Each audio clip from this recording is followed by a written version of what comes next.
Okay, I think we have time for just one more question. Thank you. I'll make it quick. Does anyone care to take on the 9/11 truth information and the faulty Diebold voting machines? Right on. Yeah. Voting machines. Oh. All the bed together. Want to say something first? Yeah, you do. Okay. Still victory. I just don't know how to get around the voting machine thing. I know there's several good people actually pursuing that very vigorously, and you know, it hardly needs to be said how important that is. I just hope that we do better this time around than last time around. On the 9/11 thing, you know, these are important issues. There are a lot of unanswered questions. And they're unanswered because this administration will not answer the questions. It's that simple, all right? Now, I'm the last to cast aspersions on so-called conspiracy theorists, you know? I applaud these people. I respect them. I think they need to pursue answers to these questions. I'm old enough, see the gray in my hair, to have been around for John Kennedy's assassination and to have taken the word of the Warren Commission on faith. No longer will I ever criticize people who try to get answers to questions that are available. Now, is there a cover-up? Yes, there is a cover-up. The question is, what's being covered up? Now, perhaps you have had to work in the federal bureaucracy to realize the unlimited potential for screwing up. There are incredible mistakes made, and so the most charitable explanation of 9/11 is gross negligence, gross malfeasance. The president was warned, he didn't know what to do, so he did nothing. Condoleezza Rice was just not the right person for that job. That's the charitable explanation. There are other explanations around, and with each observance of what these folks, especially Cheney and others, are capable of. I mean, just think about it. The President of the United States going to the Congress and the American people saying, you know, we have to be able to torture people. And we've come a long way, haven't we? So it's easy for me to believe that something more sinister may be involved, but I'm an intelligence professional first and foremost, and I've got to be really careful to state the evidence and not do what I accuse others of doing, cherry-pick intelligence.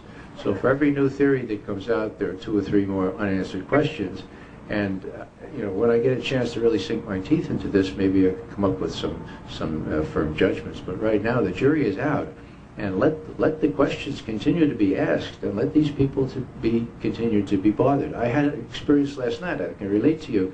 I was reading the Constitution formally at a session at Georgetown University, at their big new playhouse there, and Congressman or previous Secretary of Norm Mineta, previous Secretary of Transportation, was there. And after he finished reading his portion of the Constitution, I was ready to finish mine, and I ran down and intercepted him as he left. I had an 8-minute conversation with him. I asked him, in effect, why do you think the Vice President let that plane, or whatever it was, hit the Pentagon? I said, what do you mean? I said, well, you know, there was that fellow that came in and said, Mr. Vice President, that it's just 10 minutes out now, and the same orders? And the Vice President, yeah. And then 5 minutes later, it's just 5 out now, same orders? Yeah, did I change the orders? 5 minutes later, something hits the Pentagon. I said, well, how do you figure that out? How do you figure that, Secretary Mineta? And he starts talking about the plane in Pennsylvania. I couldn't figure out whether he's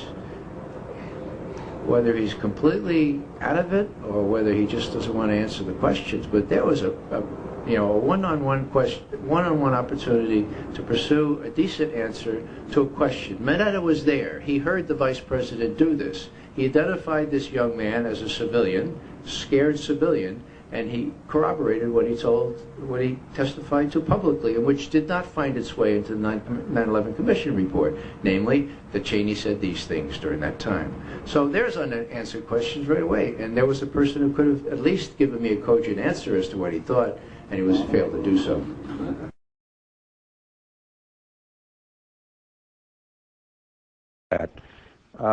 I wanted to focus just a moment on the Presidential Emergency Operating Center. You were there for a good part of the day. I think you were there with the Vice President.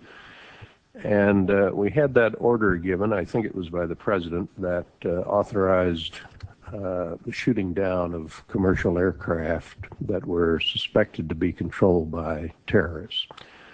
Were you there when that order was given? No, I was not. I was made aware of it during the time that the airplane coming in to the Pentagon. There was a young man who would come in and say to the Vice President, the plane is 50 miles out. The plane is 30 miles out. And when it got down to the plane is 10 miles out, the young man also said to the Vice President, do the orders still stand? And the Vice President turned and whipped his neck around and said, of course the orders still stand. Have you heard anything to the contrary? Well, at the time I didn't know what all that meant. And The flight you're referring to is the flight that came into the Pentagon. Pentagon. Yeah. If this were a dictatorship, it'd be a heck of a lot easier. Just so long as I'm the dictator.